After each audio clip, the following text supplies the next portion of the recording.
So today I want to talk about, and before I even talk about it, I want to recap my last two teachings because they're all in line. And if I were doing a series, this would be a part 3 of that series. But the first teaching I did, we talked about good fruit. And that was involving being a trustworthy servant. And what does it mean to serve? I want to serve. I want to do these things that Rabbi keeps pounding that we do. He's only pounding it because we don't do it. And I found from talking to a few people, the only reason they don't is because they don't know how. And because they don't know how, they haven't mustered up the strength to ask, well, how do I clean the toilet the way you want it? And that's understandable. So I think some of it is that, and then some of it is laziness. Some of it is, in fact, laziness. Some of it is, in fact, I don't want to do it. So we went from good fruit, talking about the good fruit and how to have good fruit and what good is, and we know that good is anything that Abba intended from creation for it to function as. We understand that that is the definition of good. And creation, he created, and he said, when I created it, it was... You can speak back, come on, go ahead. It was good. It was good. And thus it was good, it did what he designed it to do.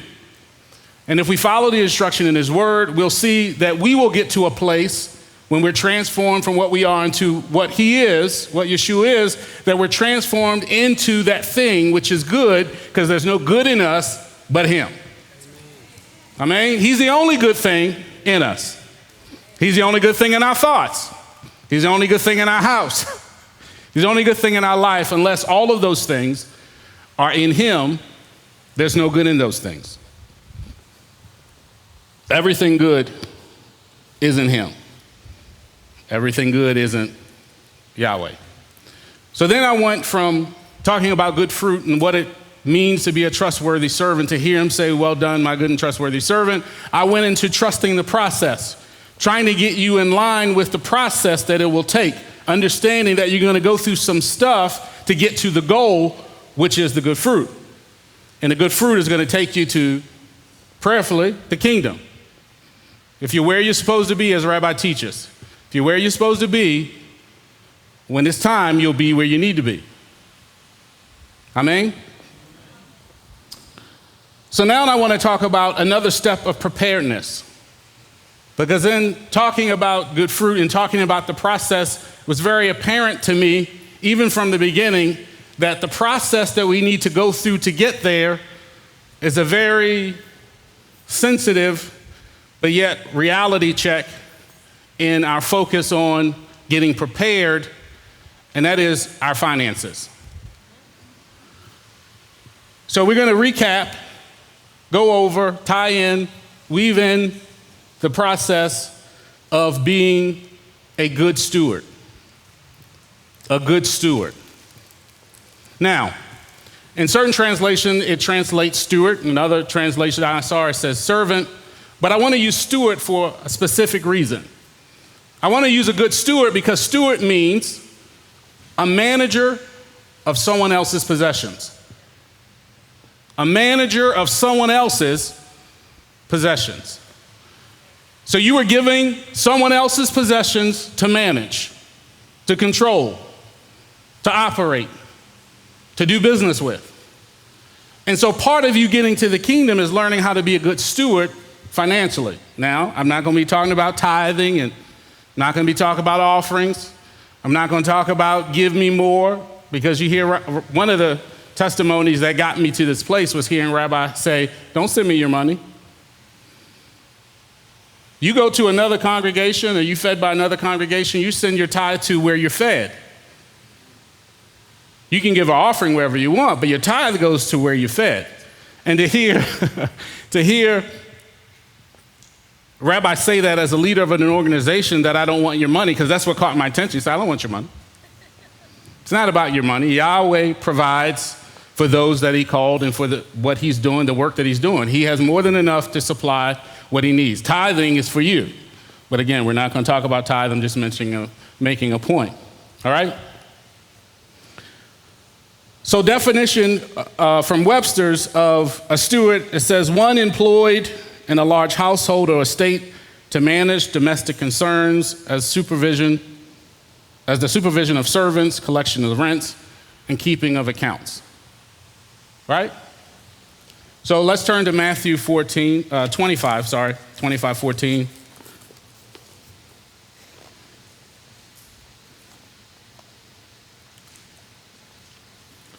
I remember, I think it was Michael Condon, the last time I spoke, because I came out of the same text, just in a different way. And he said, man, you got a whole nother message out of the same thing you read the first time. I said, we're not done yet. We're not done yet. So one thing, I need you to look at it a certain way for you to understand, because it's going to shake up some mindsets in your head when it comes to money. It's going to shake up some concepts you may have in your mind about finances. I don't know if you guys are aware of it, but in the scriptures, there's 1,400 different accounts of money and finances, and not very many talking about salvation. Why is that? Well, if you listen to Are You Saved teaching, you'll understand why, but the short answer of it is, heaven is coming here.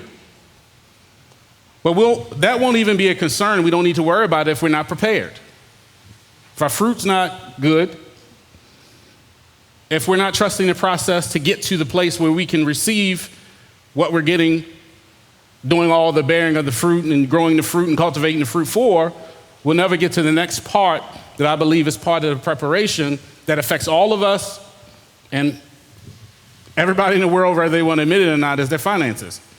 Now, just because I deal with finances here at the ministry doesn't mean that that's all the counsel I basically handle. But a lot of the calls that come in on a daily basis are related to a financial issue. Some way, shape, or form. It could be a marriage. It could be infidelity. It could be school loans, a home loan, a mortgage, a divorce. So many things. Money touches just about every area of our life. And if we're not prepared and understand what he's saying here in Matthew, we'll miss it. Because I've taught this before in the church, and we always hear the references of the talents, which I've taught that, and the fruit, and I've taught that. But what if for a second we literally read what it said and took it literally? Now, it is a metaphor. Yeshua is speaking of a metaphor, but what if we took it literally to understand that it's not talking about health and wealth and give more to the ministry? It's talking about how do you manage what he's given you? How do you manage your money? Because you'll never get to the point where the testimonies came from people being blessed by their tithing if you don't understand how money works. If you don't understand why he gave you the money, why he gave you possessions, you'll never do the right thing with it. And if you have nobody to teach you and guide you through these pitfalls of life, called baptism, called cultivating fruit, called trusting the process, you'll fail. Or you get into some situations and make some permanent decisions based on some temporary consequences. So if I would give it a subtitle to this message, it would be Ready, Set, Grow. Ready, set, grow. Grow what? I want to grow into the image of Yeshua, our Messiah. Part of me getting there is being trustworthy with what he put in my hand, okay? So all the people online, and I got many emails and emails and links to people teaching about tithing, and it's not for us today, and this, that, and the third. I said, do you read your scripture? Even in scripture, it told them when they were traveling to, they were traveling to Sukkot in Acts. It was saying, if you can't make the journey, you might have to sell some stuff. So you can get gold, you can't carry all the cattle or whatever you're bringing. You have to go sell it, bring the gold and the silver. So it's money, right? So let's look at money. Let's take this scripture from the point of money. So Matthew 25, and for a second, we're going to start with we're going to start at verse 13. And it starts out by saying, watch therefore. So watch, therefore, everything that was spoken before, and you can go back and read it. Everything that was spoken before is relative to you watching and paying attention and preparing yourself for what's about to happen. So watch, therefore, because you do not know the day nor the hour in which the Son of Adam is coming. Watch, therefore. Get ready. Get set. And grow. Watch, therefore, you don't know when he's coming. All right? So that's the context of what we should be watching for. We should be getting ready for, preparing for, is when he returns. Do you all agree? I mean, I think the reason that we're all in this room is not only to be obedient, but because we love him, we want to be with him, so we should be watching and waiting for his return, which no man knows when that's going to happen. Only Yahweh knows. Verse 14, for it is like a man going from home who called his own servants and delivered his possessions to him. It didn't say delivered his money to them. I want you to be careful. His possessions to them. I'll explain that in a minute. And to one he gave 5 talents, to another he gave 2 talents, to another one, to each according to his own ability, and went from home. So this is something that's always puzzled me when I read the scripture, and people are, well, I'm sure Rabbi isn't, but many people have been afraid to approach it in this way, talking about finances. How much was a talent? If we're looking at it in a literal way, as this metaphor explains, how much is a talent? How much is the master giving to his servant to take hold of, to manage, to control for him? Well, it's 34 kilos, 75 pounds. And today, if it was gold, it would be $61,224.67. I just got it this morning at 11 o'clock per kilo. So 5 talents in gold, because they were in gold, shekels were gold or silver, would be $306,123.35. That's what he gave the first servant. Imagine you're the first servant, and we're going to use Rabbi as the example, and Rabbi gave you, he's going away to Urbana, and he gave you $306,000 and some change. Says, I'm going away, I don't know when I'm going to come back, but when I come back, I expect you to do something with this money. I expected you to control it, to watch over it, to keep it, to manage it, but I'm putting this in your hand for you to do something with, right? If it was in silver, it would be $4,488.65. Most of us get more than that on a tax return. So that's pretty manageable to most of us. But if I ask many people, as I do around tax time, probably 3 months after tax, where's the tax return?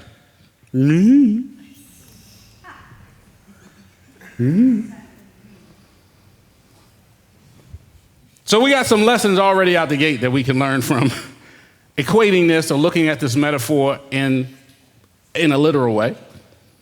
The second servant got 2 talents, which is $122,449.34 today. Rabbi hands you a check. He has $122,000. I want you to do work with it. If it was silver, it would be $1,795. And all of that, that's, most people get more than that in a paycheck. So that's not a big number, but the gold is a big number. So taking it out of Rabbi, because you don't get the full effect, because he'd probably smack you if he, no, he wouldn't smack you. He'd probably be real frustrated if he came back and you didn't do anything with what he gave you to do with it. But Yahweh is going away, or Yeshua is going away, and he's giving you money. And he's asking you, what are you going to do with it? And a lot of us are in the situations that we're in our life is because we were never taught what to do with the money. If you go back and listen to Rabbi's money mastery teaching, he tells you how these people hit the lottery. I'm sure you've heard those stories. These people get these huge lump sums, or these guys go into the NFL and the NBA, and they get these huge salaries, and then they lose it all because they squandered it, because they didn't know what to do with it. Nobody ever taught them how to manage their money appropriately. And if they ever sat in the church, they probably heard it from the point of view of you using your talents and your abilities, which that's a part of it. But if you take it literally, he's saying, I'm giving you money. Look at your life. You can't get any clearer than that. The reality is right in your own life. If you got a paycheck, it doesn't matter if you're disabled, if you work for money, if you get a retirement of some kind, you receive money. So the master is giving you money. He's asking you, how are you accounting for what I gave you? Because at some point I'm coming back to get a return. And if the return is not what is expected, because we know the story, right? If the return is not what's expected when he came back, there are some repercussions that go along with that. So if we can get prepared in every other area in our life, how much attention are we paying to the financial areas in our life? So, continue reading. And he who had received 5 talents worked with them and made another 5. So he took 300,000 and turned it to over 600,000. In the same way, the 2 also he gained 2 more.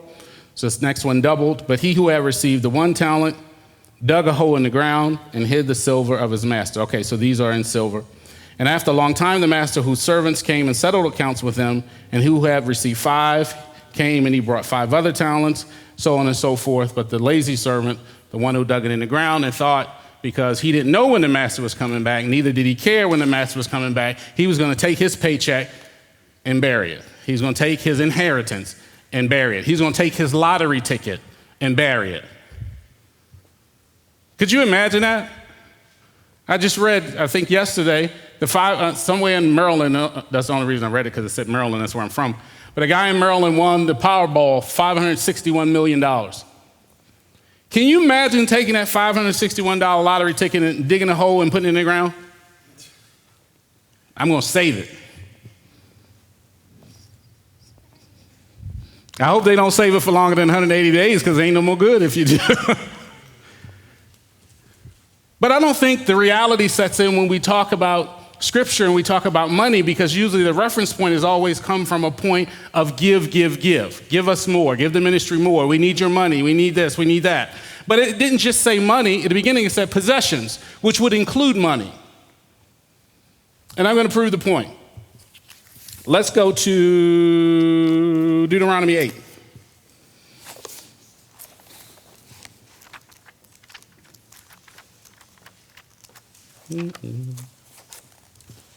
I'm sorry, I keep forgetting I have this mic on. I can't feel it. Up here humming and whistling.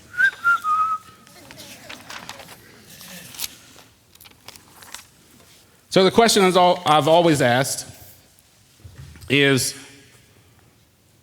why don't anybody ever teach us about money?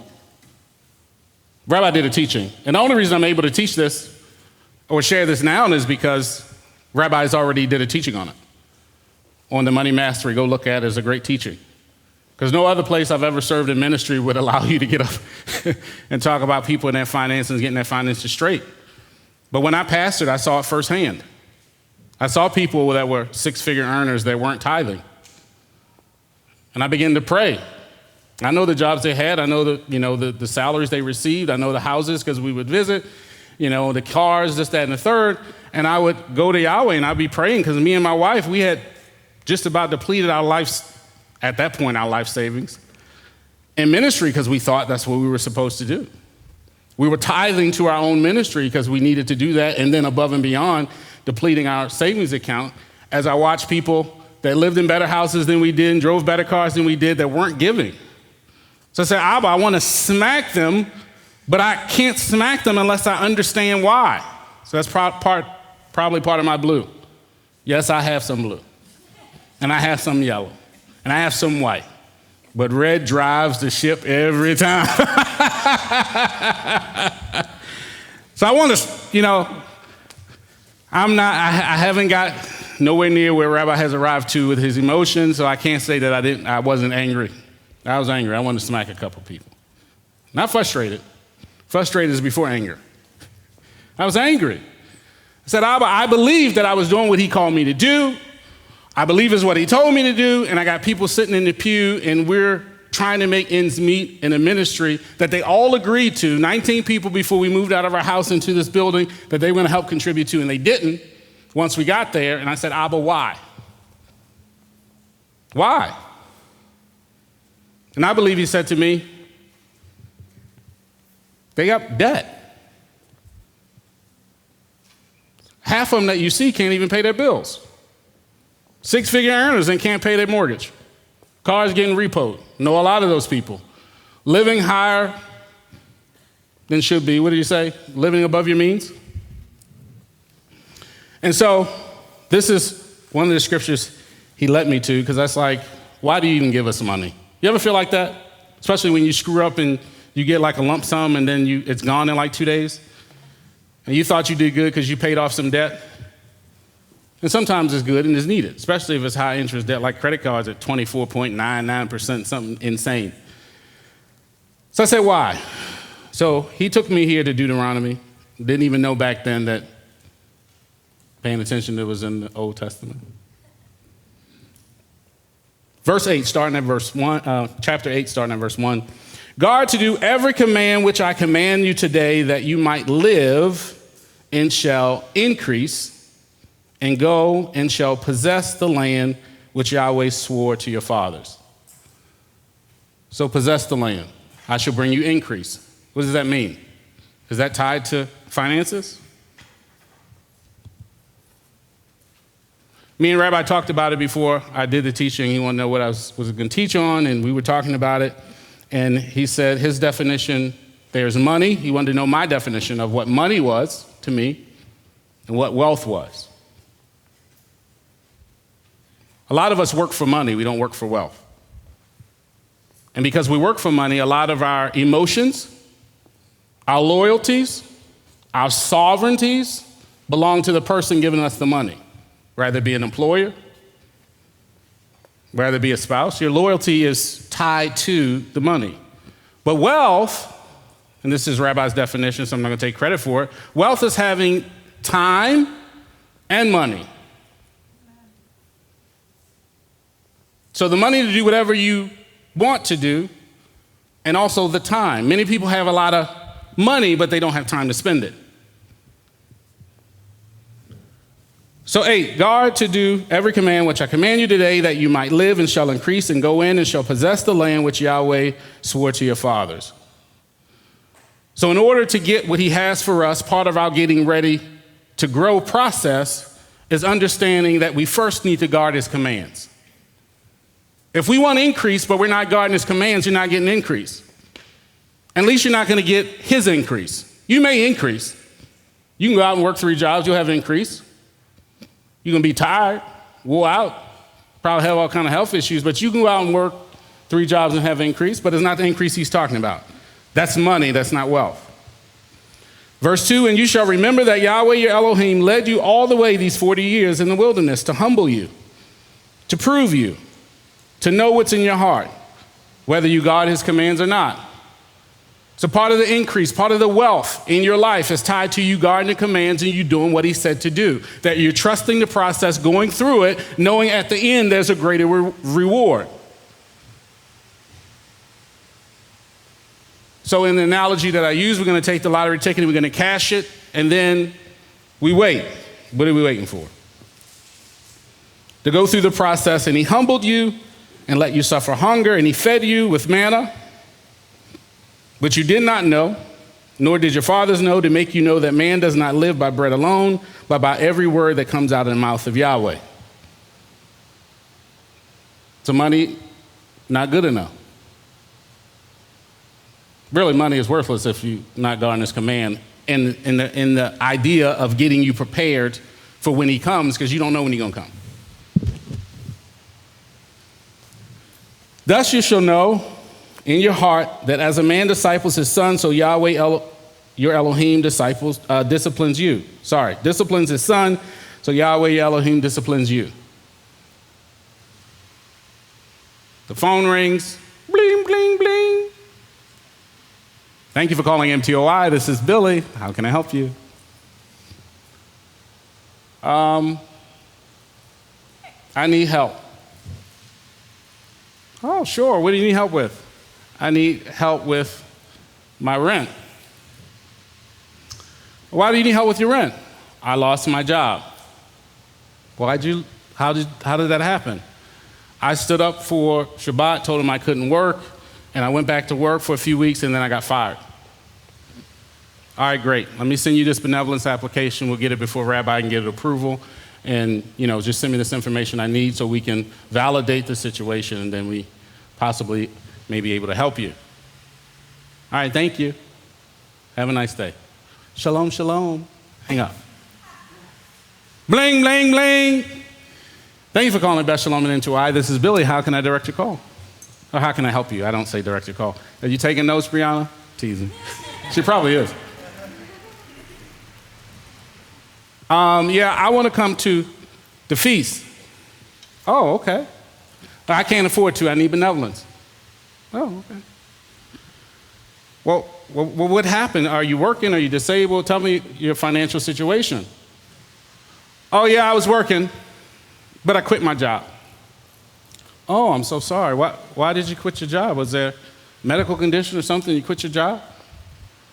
No, I quit it because I didn't really like the job. It was 40 hours a week. I didn't like it, so I quit the job, and I decided to go get another job that I liked, but it's 20 hours a week. So now I need help. I can't come. Oh, okay. Well, did you do everything that you could do to try to understand you want to come? We would love to have you. Did you do everything that you could do so you could be at the feast with the family? Yeah, I did everything I know to do. I said, you know what? It's unfortunate, but you're not going to be able to come. Yahweh says it in the book.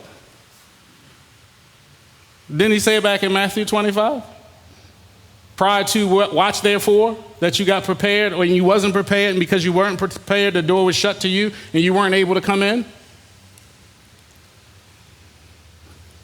I see some of your faces like, oh, this is horrible.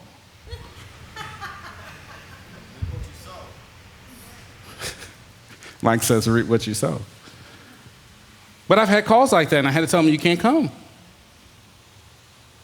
You made a permanent decision based on a temporary circumstance. You didn't like your job. I'm sure probably all of us have been at jobs, and some days we didn't like it. But the bill man didn't want to hear we didn't like it. I didn't even get to my point yet. Anyway, therefore, verse 6, you shall guard the commands of Yahweh your Elohim to walk in his ways and to fear him. Fear him. For Yahweh your Elohim is bringing you into a good land, a land of streams of water, of fountains and springs that flows out of valleys and hills, a land of wheat and barley, of vines and figs and pomegranates, a land of olives and honey, a land in which you eat bread without scarcity, in which you do not lack at all, a land whose stones are iron and out of whose hills you dig copper, and you shall eat and be satisfied and shall bless Yahweh your Elohim for good land which he has given you. That's wealth. That's wealth. He's trying to get you to this place. He was trying to get the Israelites to this place. He's still trying to get us to that place.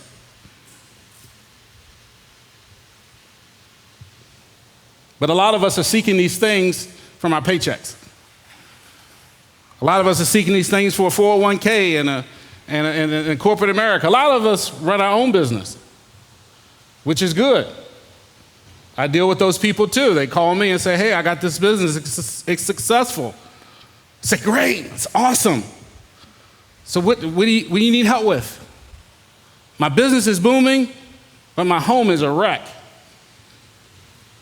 I said, wait a minute, you started a business and your home is not fixed? Your home finances are not fixed? Like, yeah, everything is good. It won't be for long. You don't fix it. I tell people all the time when I sit down and counsel them about budgets or their finances, that your finances, you're running a business. And it all came from Matthew 25. You got possessions. He gave you money, gave you all these wonderful things. If you don't have them, he promised that you could have them. If you do what he says do. If you follow the pattern exactly. That's a teaching for the kids taking notes. Rabbi Steve. But the problem is we get caught up in the getting that we don't realize what we're getting. And a lot of times we're getting a blank check, an empty check, a check that you're going to try to cash and it's going to bounce. Verse 11, be on guard. Again, watch therefore. Be on guard lest you forget Yahweh your Elohim by not guarding his commands and his right rulings, his law which I commanded you today. He's dangling that carrot. Lest you eat and shall be satisfied, build your lovely houses and dwell in them, and your herds and your flocks increase, and your silver and your gold are increased, and all that you have is increased, that your heart then becomes lifted up, and you forget Yahweh. Your Elohim, who brought you out of the land of Mitzrayim, from the house of bondage, who led you through the great and awesome wilderness, fiery serpents, scorpions, and thirst, where there was no water, who brought you water from out of a flinty rock, who fed you in the wilderness with manna which your fathers did not know, in order to humble you and to try you and to do you good in the end. Verse 17, you then shall say in your heart, after you forgot them, because you got all the stuff now, so there's no need. You ever hear the people say, why do you pray? And then when you get what you need, you stop praying? None of those people are here, I'm sure. I'm just saying, I remember hearing that one time or another. Verse 18. Verse 17, but you shall say with your heart, my power and my strength, my hand has made wealth for me. I went to college and I got a degree and now I'm a doctor and I make $300,000 a year. Don't mind the fact that my student loans are $500,000 a year or $500,000. But I got those student loans, so I go be a doctor and I'm making $300,000 a year and I forgot that I had to pay that money back. And so now my lifestyle is $300,000 a year, but I still owe $500,000. So when the IRS shows up at my house and they're going to collect their $500,000 from your $300,000 a year job, bling, bling. Thank you for calling Best Shalom and N2I. This is Billy. How can I direct your call? How can I help you? I said it again, Brianna. Stop thinking about. I'm teasing Brianna. She was telling me last night how much she wants to work for her parents. I think it's an awesome thing to want to do that. I would never want to work for my parents, but but I know her parents and I understand why. I love working for her parents. They're very gracious and loving and they care. And they always explain when they don't have to. I love it. I love it, I love it, I love it. Anyway, so I get those phone calls too. Verse 18, but you shall remember Yahweh your Elohim. You shall remember Yahweh your Elohim, for it is he who gives you the power to get wealth. Why? Why does he want you to have wealth? Would you say, Ashley? I wasn't asking, but you moved your mouth. So what did you say? Because we're his children. His children? Okay. That's one answer. Why does he give us wealth? To glorify him. Nobody told you read ahead, Stephanie? All right, I got to stop because Stephanie read ahead. But you shall remember Yahweh your Elohim, for it is he who gives you the power to get wealth in order to establish his covenant. And everybody said, amen. Okay.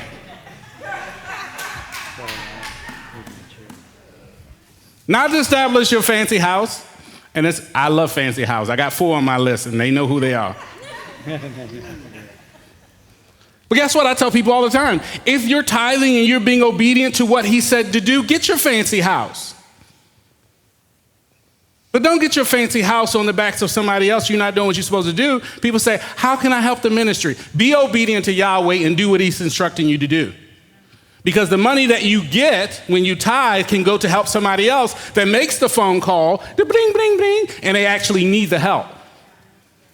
And Yahweh provides.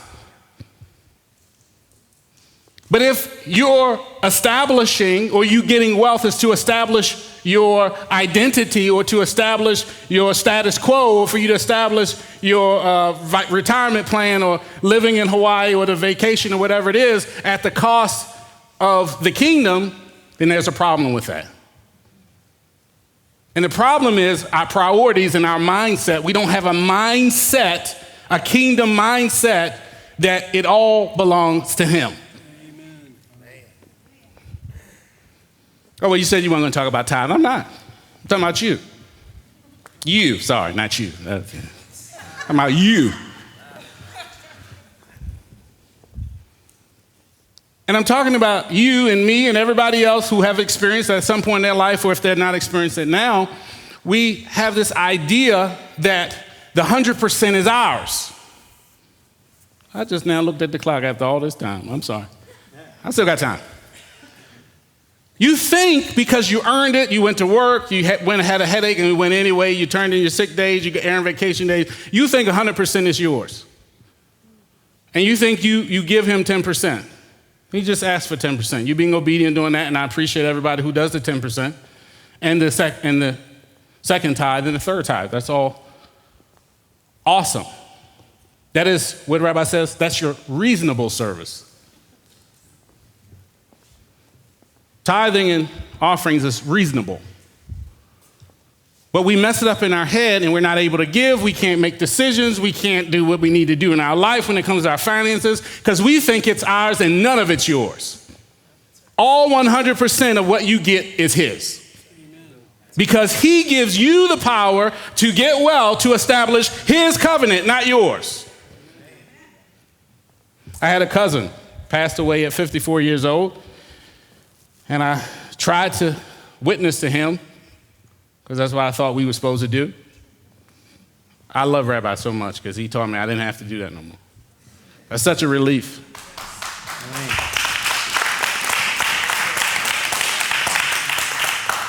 Only to find out when I got here, he said, if that's what you're called to do, I'm going to train you to do it.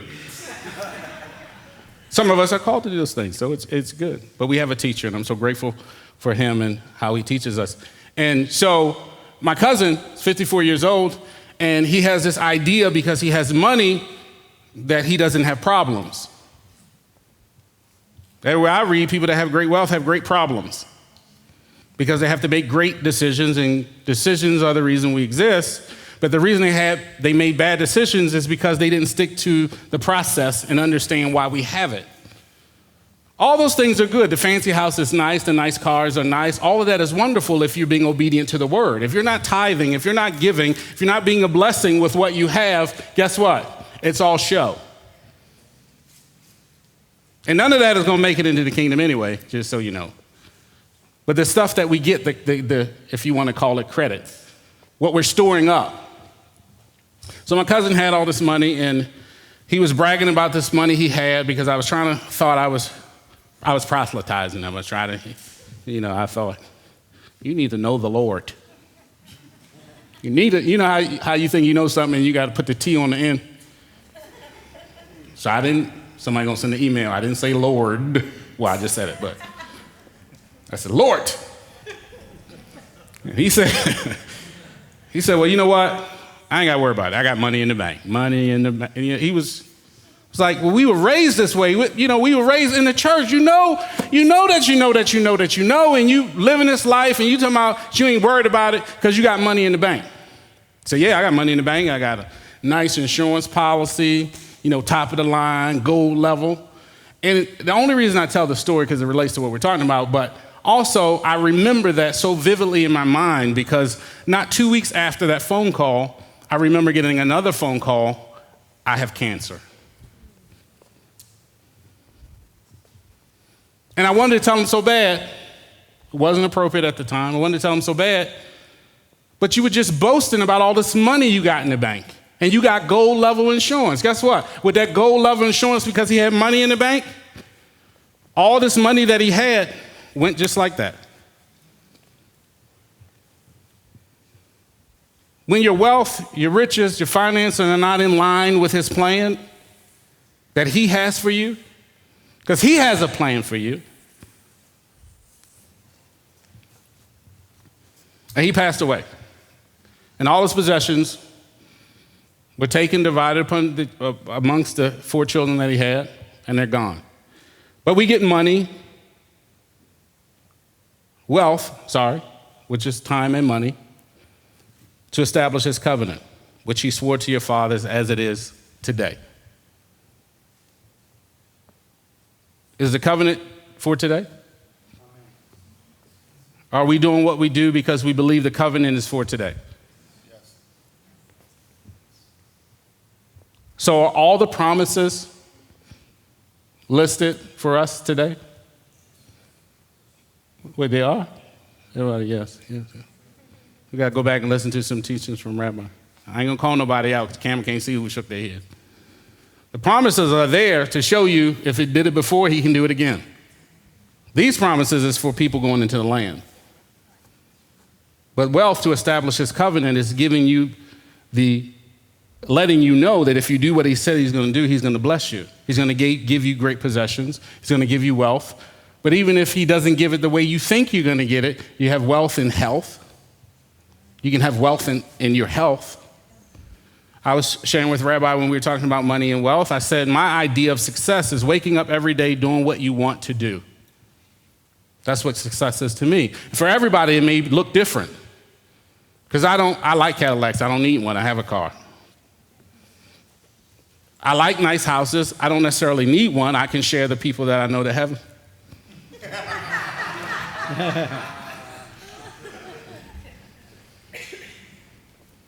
But if we lose focus of why he gave it to us, we won't be ready. We can't get ready, and we're not going to grow anywhere. We'll go many places, but we're not growing into what he wants us to grow into because we're still stuck in the old mindset that it's all mine. It's not yours. It's all his. He allows you to use 90% to see if you're going to be a good steward. To see that when he's ready, are you going to be ready to go with him, or is the door going to be shut because you're tied up in your money, in your wealth, in your possessions?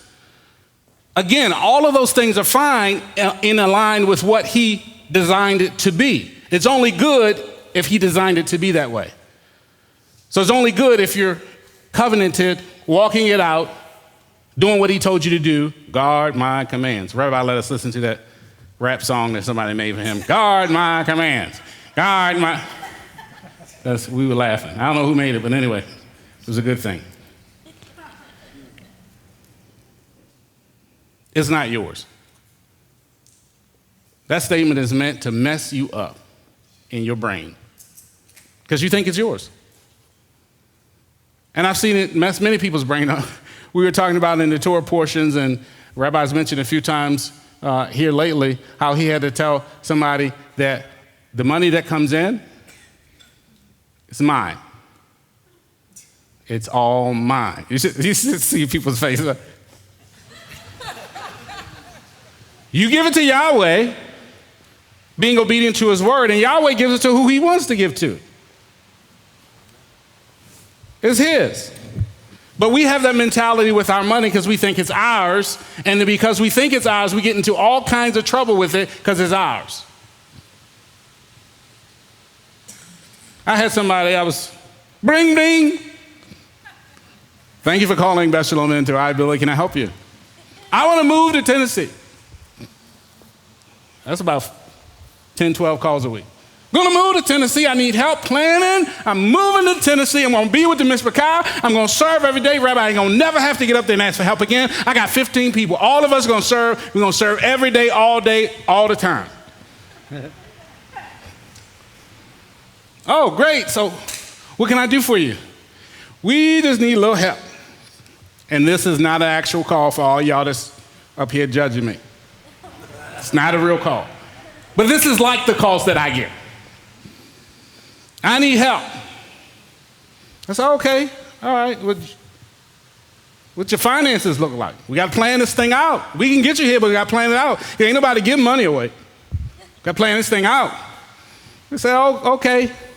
Well, I make this, and when I look at what they do in Cleveland, it's only 25% of what I'm making now. I can't do it. Well, what you coming for? Are you coming to make more money, or are you coming to be Mishpachah? I'm not saying that your needs won't get supplied, because he promised to supply all of our needs according to his riches and glory, to give you everything that you need. So can you live? Can you afford to live and take care of your needs when you get here based on 25%? Yes. Then come on, move on down. We'll help you plan that out.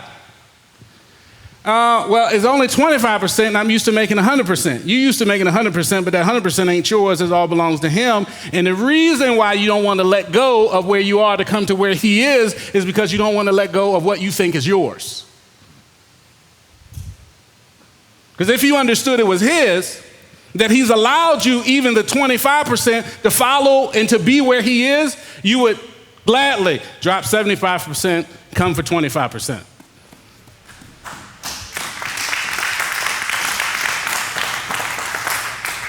And I tell people all the time, but I never wrote out the numbers. I tell people all the time, I said, you know what? I did that. Me and my wife did that. We planned it out. And I share with people, and they look so astonished. I was like, I'm not attached to money or things or possessions. Wealth is the fact that I get up every day and I get to come into this building and do what he's called me to do. That's success for me. I'm successful. No matter what car I drive, what house I live in, need an extra bathroom? No. I'm grateful. Me and my wife, before we came, we counseled with Rabbi at a feast, and we said, look, we want to move. We done made our mind up. We're going to move. It's going to take us like a year. Went home, prayed about it, because we were all in excitement. It was feast time. We excited. We was going to be. So we met all the people. And we were excited. And got home and looked at the numbers, pulled the numbers out, and the number said, you're going to need a little more time to do what you supposed to do before you get there. I said, okay. And it was amazing how Abba worked. I called Rabbi because me and my wife both got fired from a job that we were working. This is after we made plans we were going to move. We both got fired, same day. Me and her both. She was laughing. We was on a Zoom, the Zoom thing that we do for Erev Shabbat. And she was on there laughing, telling I was embarrassed. She was on the phone laughing and telling all her girlfriends on Marco Polo, all of them that was in the room. we just lost our job. She knew Abba would provide, and I know he would provide too. But at that moment, I wasn't thinking about him providing. I was thinking about what I lost. So I got another job very quickly. I got another job. I called Rabbi in between. I counseled. He told me what to do. Got another job very quickly. That job wasn't what my wife thought it should be. And so she was praying. I didn't know that she was bringing stress and frustration to me and then, through me to her and the family. And so she prayed and I got fired from that job. I was like, can you please let me know what you prayed? What was you praying in secret? I don't know what you prayed. And I just walked up, you laughing and giggling. My husband lost his job. I said, it's embarrassing. I'm a very personal person. You done told all my business. But I say that to say that we got another job fairly quickly, and they liked me so much, they was like, we need your mama, your sister, your cousin. We need everybody to apply for this job because we need help just like you. Abba found favor, gave me a job. I brought Shauna on to the job. It was a subcontractor delivery service job. And in that very short time, we were on track to make the most money we've ever made in our lives working for anywhere else. So I thank Abba for that. So when I was going over this study and I was looking at what we used to bring in and thanking Abba for where we are, I was like, we're bringing about $3,000 a week. And I know that's not impressive to most of you, but where I come from, that's a whole lot. And following what Abba said, which we had to dump some debt, get rid of some stuff, we had to lower our lifestyle. We had to lower it in order to move here because there was no promise of anything. I didn't have a job. You've heard the testimony, you've heard Rabbi say, I didn't have a job when I moved here. I had promises of a job once I got here, but they were menial, as Rocky would say. They were menial jobs, starting at like $40,000 a year. And you heard the story, Rabbi tells all the time. I got down here and, I'm going for the job. He asked me about it. He was like, no, don't take that job. Yeah. Woo! But that was a test. From him, not from Rabbi, you know. Maybe he knew about it, just didn't tell me because he knows some things. But that was a test. Are you willing to leave? Well, that was the first test, leaving. And no, I'm not comparing myself to Abraham, but he told him to leave. The difference is that Abraham left with all the possessions. I left, gave half the stuff away, squished everything in the U-Haul. My wife was upset, but we were on our way to Tennessee.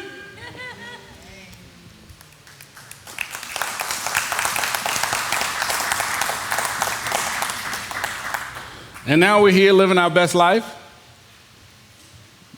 being successful, what I was called us to do. Rabbi Robertson, as I said, so very gracious to our family. So much so, my mom, when we first got here, and Rabbi actually gave me the job, you know, a few weeks, maybe a month after I got here. I was here volunteering, and Rabbi offered me the job, and a job, not this job, but he offered me a job. I'm very thankful for that job that I still have, along with this. I'm teasing Rabbi. We wear many hats, and I'm grateful. And so my mom said, I'm not looking at Mercy. She's going to make me laugh. My mom said, Billy. She didn't want me to move down south, first of all. So you didn't move down south. Where that rabbi at? It's like, I don't actually know where he is right now. So something you need me to tell him? Yes, you need to tell him I said thank you. Tell me your mama said thank you. I said, thank you for what? He gave my baby a job. I didn't know, what are you going to do? You went down there and ain't had no job. I know you going down south. That's how y'all got to follow her. That's how she does. She probably watching. And I was worried about my baby. I know how you move your children down there and took your wife down there. I know y'all following the cult, the cloud. I don't know what y'all doing, but y'all down there and it's down the south. And I ain't want nothing to happen to my baby. And you know you brown and you going down. Yeah, I get it from all sides. I'm just letting y'all know. I get it from all sides.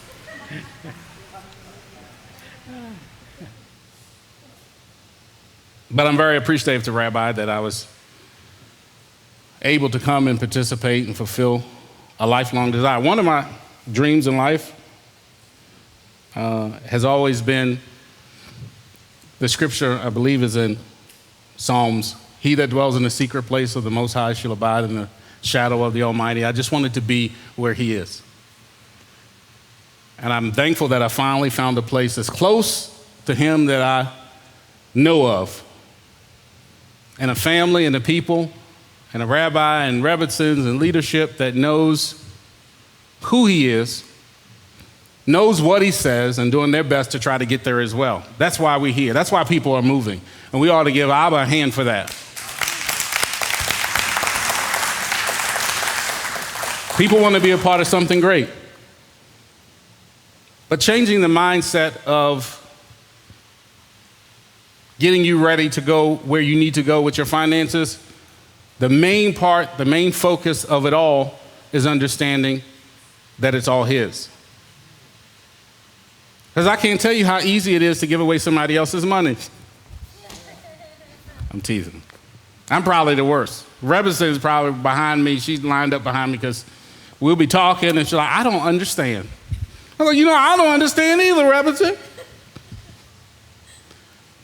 No, Rabbi and Rebecca are very gracious. And sometimes I don't understand, but he does. I understand that we serve in a vertical structure. We serve a rabbi and a Rebbetzin who's not afraid to say he's been bankrupt twice. Not afraid to say that he had nothing. And now he's at a place that he's giving things away to those that deserve, to those that are trying to be their best to follow what the word says, to guard his commands and do what he says do. And then some folk got the nerve to be upset when he says no. And half the time he doesn't say it to them. He says yes to them. He just tells me, why are we investing? Is there going to be a return? And I'm standing like an attorney. Yes, Rabbi. I've talked to them. I saw their budget. I saw their bills. I'm working with them. They promised. We need to have a mindset that it's not ours, and it makes it a lot easier to be able to give it away and do the things you need to do. Can't tell you how many families I've talked to and sat down with that when I show them that they should be paying themselves because it's not all there, so they need to pay themselves a paycheck out of their paycheck. What? You mean an allowance? That's exactly what I mean. Pay yourself out of your paycheck. You run a business, you run an organization called your household. And if you can't get your household straight, how do you expect to be ready when he comes? You're gonna be broke, busted, and disgusted. You're making an income. It's not like you're not bringing in any money, you just don't know what to do with it because you thought it was all yours. Because you thought it was all yours, you made all your own decisions without consulting the book or consulting counsel or calling in. And I got people that do that too. Bling! Thank you for calling Best Shalom MTI. Billy can help you. Hey, Billy, I just got a question. I'm looking at buying this item. It's a good call. And I'm just trying to think if it's a good decision to buy this say house. Say it's a house. I'm looking to buy a house, and it's an investment property that's going to return some income, and I want to know if it's a good deal. If I do that, I said, well, can you pay the bill without the rental income? If you can, it's a good deal. If you can't afford the property without the rental income, it's a bad deal. Because you only get caught having to owe money and you have nobody renting your house. Great, hung the phone up. It's a mindset. I don't care where you drive, unless it's a Cadillac. No, I'm kidding. I care that you have all the equipment and all the tools you need to get ready, to get set, and to grow. And we got to get out of the mindset that is ours and that we can do whatever we want willy-nilly.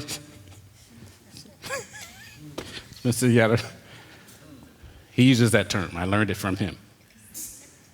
We can think we do whatever we want with our money. So I tell families, and it's blessed a lot of families. I say, look, when you get your money, give yourself an allowance, whatever can work out in your budget, maybe $25 a week, $50 a week, whatever. You get it. You don't have to talk to your wife about what you spend it on. And she gets her $50. She doesn't have to talk to you about what she spent on. And you can spend the rest of the money is budgeted money for your bills, for your business, for your household, so you can be a good steward, so you can get ready, set, and go. And you can be prepared.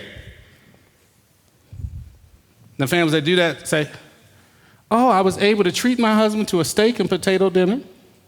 It's a good praise report, right? My son was able to buy something that he wanted for himself, or my kids understood that every dollar counts. And I help people with their budget. I say, look, we do zero-based budgets. Every penny must be assigned to do a job. If it's not assigned to do a job, something's wrong with your budget.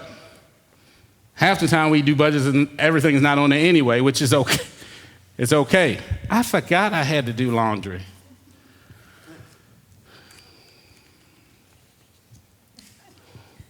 I forgot I had kids.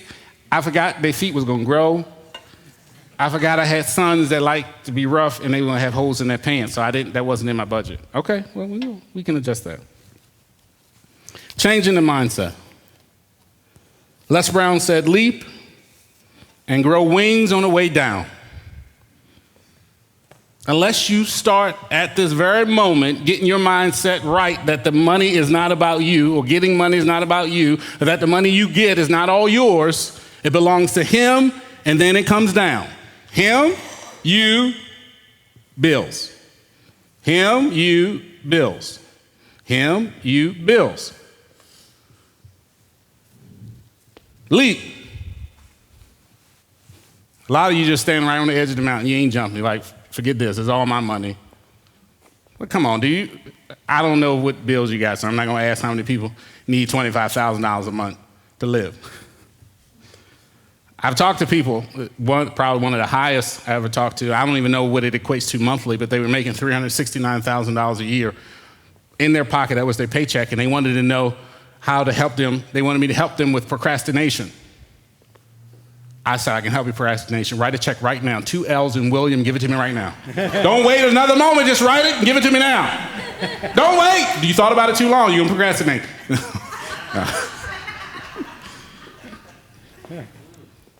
I said, is that rich people problems? Procrastination. We procrastinate with 2 pennies. Well, am I going to put this penny in my savings for retirement? I'm going to put it in my savings for, I don't know. He doesn't have an assignment. But I want you to leap. I want you to leap off the mountain. Stop procrastinating. Stop making excuses. Stop saying, oh, it's mine. I can do whatever I want. It's not. Say it's him, you, your bills. And if you need help getting that structure line, give us a call. I got a waiting list for everybody online watching me. Like, you ain't called me back yet. We supposed to talk about. I will get to you. Him, you, bills. Him, you, bills. Jump. If you're here, you know you can jump, and I'm not saying we're going to catch you. I'm just saying we'll help push you away from the rocks if you get too close. No, but we're here to give you counsel and to help guide you that when you jump, before you jump, you should be asking those questions. Am I aligned with what I'm supposed to be doing? How can I? This is a question I don't hear very often. And if they don't ask, I don't ask them. How can I tithe? How can I do it? I got a budget, I got income, but I'm not at a place where I can tithe. Because I don't see it. I don't have the money and I don't have the money in my budget. Okay. Do you have a budget? Nope. That's why you can't tithe. Let's sit down and develop a budget and show you there's hopefully some money at the end of your month. Maybe you got to cut back some stuff. I had to cut back a lot to come here, expecting a $40,000 a year job because I wasn't making $40,000 when I came. So I had to cut back. We sold a I'm pointing at her, she on the camera. $40,000 timeshare, we let go back. We eat Lou and whatever you call it, gave it back. Got rid of a car, sent that back. Got rid of a car payment, sent that back. But we had to do things in order to get to where we are. And I told you, because I'm not concerned about the money, and I know if he did it before, as we said in his promises, he can do it again. I wasn't worried about the financial part, because I know he could provide. He always provides. And we came down here, and I said, if I have to scrub toilets so I could be here, I would scrub toilets.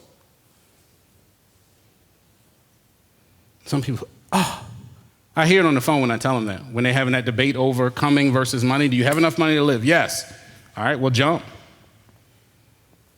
Your needs are met, jump. No, you may not be able to get the extra hairdo or hairstyle or the next lease on the next new car or the fancy house, the top of the line. But he promised to give you what you need. And if you do what he says do, he'll give you the wealth. But you got to align yourself and find out, how can I align my finances to be a part of the plan that he has? Because the plan he has is not just a spiritual plan. Because you're living today. Reality is you're living today and you're getting money. And if you can't be obedient to this plan, then how can we expect for him to do as he did before and give us these blessings? And he still does, irregardless of that. But is it to the extent that we could receive if we would be obedient to what he said? Leap, grow wings on the way down. Last but not least, you may say that you've done this and you've done that in order to get to where you are. You made some strives. You went to school. You got a degree. You went to law school. You're an attorney. Whatever the case may be, you did some things to get to where you are. And guess what? You're going to go through this process of getting in line and getting ready and getting set to jump, and you're going to jump. And guess what's going to happen? What could happen? The wind comes along and smacks you up against the rock, and you fall to the bottom. And there you lay at the bottom of that cliff, that mountain, and you stay there, broken, busted, and disgusted, because your why wasn't big enough for you to get back up and keep going. Your why has to be big enough for you to change the mindset, to stop living paycheck to paycheck, and actually try to live the life that he expects you to live, a life of abundance, a life of wealth, a life of success in him, his way. Not in you, your way, when it's all yours. In him, his way, when it's all his, and he allows you to have control and possession over what he allows you to have control and possession over.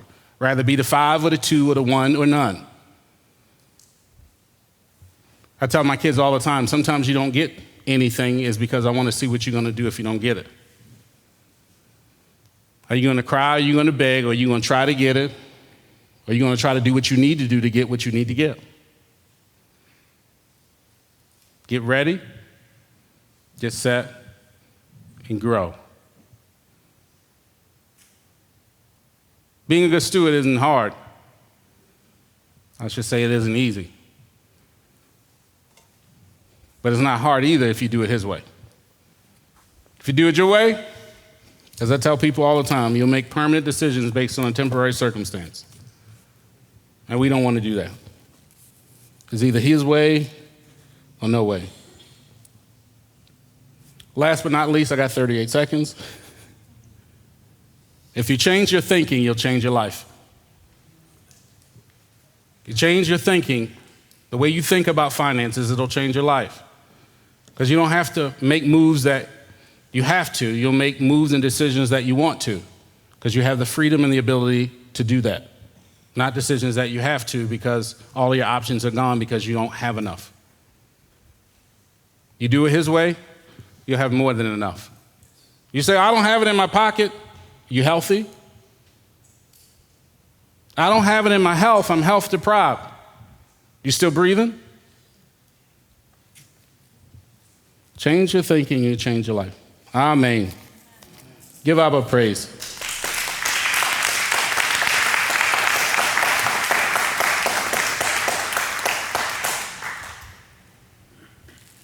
This is my third closing.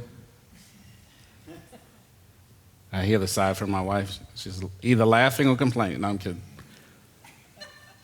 So I heard this quote this morning from a great orator, Miles Monroe, and he said this: the wealthiest place on earth is not, the wealthiest place on the planet is not the Far East where there's oil in the ground, is not South Africa where there are diamond mines. The wealthiest place on the planet is the cemetery. Cemeteries filled with people who never reached their dreams, who never accomplished their goals, who never reached out for the abilities that he gave us to possess what he has for us to possess. We kept them inside, took them to our grave. We never did anything. 9 out of 10 people, you ask them, what would they be doing if money wasn't an option? They don't know. 9 out of 10 people don't know.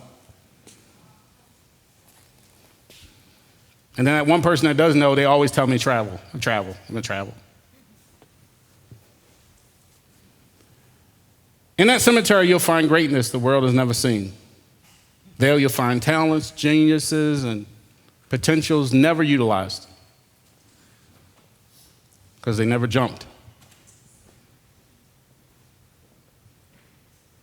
So I want that to sink in. And I want you to understand that you can make it, even with your money. It's not hard. You just need counsel if you do. We can help you get there. I know a little something to walk away from the most money I ever made in my life. Rabbi knows a whole lot of something to be bankrupt twice and to be where he is. His house is one of my favorite houses, too, just to let y'all know. My favorite 4. And that's because the rest of y'all ain't invite me to y'all house. No, I'm kidding. I think I had, since before Passover, I think I only had one week that we weren't invited over to my house, which I'm very grateful for, so I appreciate it. But anyway, let us pray. Dear Abba, we just thank you for this time to get real, to talk about our finances and our mindset and how we need to change from what we are to what you are. And to get us to a place where we realize that it all belongs to you, that the earth is yours and the fullness thereof and all that dwell therein, and that if we would follow your plan, we would get to the end that you desire for us. That our gifts, our potentials, our talents would all be used for your glory and your honor. Not so we can have the latest and greatest, but so we can establish your covenant in Cleveland, Tennessee, and all over the world as you've given us the ability to reach. And so we thank you for this time. We thank you for this word. And we ask these things in the name of Yeshua, our Messiah. Amen. Amen.